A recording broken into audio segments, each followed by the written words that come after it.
J'ai fait un Z trop grand encore. Bonjour à tous et bienvenue chez Greg Z Productions. Donc aujourd'hui nous allons voir ensemble comment j'ai réalisé cette photo. Donc avec les moyens du bord parce qu'on était en vacances et j'aurais voulu avoir plus de matériel que je n'avais pas, donc on a fait avec ce qu'on pouvait.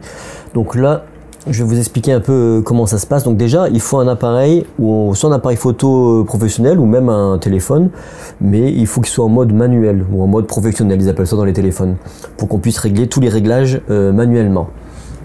Donc ça c'est un fait. Ensuite il faut absolument un trépied. Donc là on n'avait pas de trépied, donc on l'a posé sur un transat, l'appareil photo.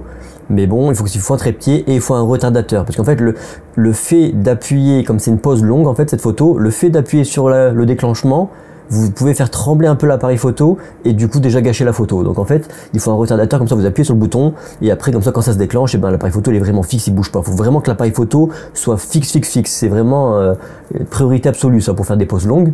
Donc ensuite en ISO, donc on a mis les ISO à 100, donc faut rester à l'ISO le plus bas possible pour pas avoir de bruit et pour avoir une qualité d'image propre, une belle qualité d'image. Ensuite on a mis à F10 et on a mis le temps de pause à 8 secondes.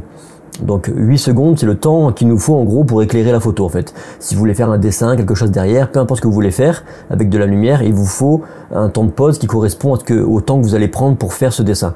Donc là j'avais besoin de 8 secondes, donc j'ai mis 8 secondes, on aurait pu mettre moins. Et on a utilisé un 50 mm, mais j'aurais voulu avoir par exemple un 35 mm ou même 20 mm pour avoir un angle un peu plus grand et pour avoir le reflet en entier dans l'eau.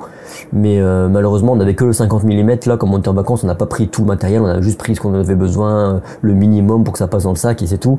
Donc là on a fait 50 mm et retardateur on a mis 10 secondes et ensuite 8 secondes de pause, F10, ISO 100, le trépied on n'en avait pas mais si vous en avez un c'est encore mieux, mais on l'a mis sur un transat et voilà ce qu'on a obtenu. Donc je vais tout de suite du coup vous montrer la photo, la vidéo des backstage, donc la vidéo quand on l'a fait, comme ça vous allez pouvoir voir comment ça se déroule, sachant que là on a éclairé avec une lumière, mais il y a une technique pour le faire au flash aussi qui est mieux, mais là on n'avait pas de flash, donc en fait on l'a fait à la lumière, mais on peut le faire au flash et ça je vous montrerai dans une autre vidéo.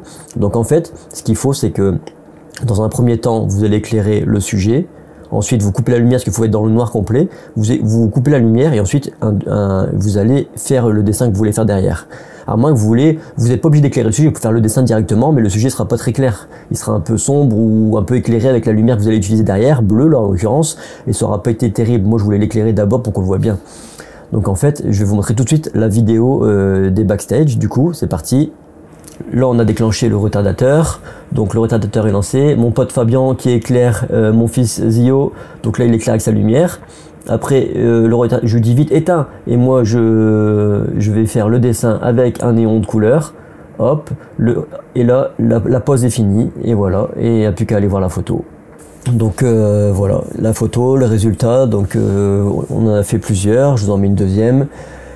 Et voilà le résultat. Donc si vous avez des questions sur comment faire, etc., posez-moi les en commentaire, je me ferai un plaisir d'y répondre comme d'habitude. Si vous avez aimé la vidéo, un petit pouce bleu, abonnez-vous, ça fait plaisir et ça m'encourage à en faire d'autres. Je vous expliquerai prochainement une autre technique en studio, on la fera avec un flash et puis d'autres techniques de lumière, etc.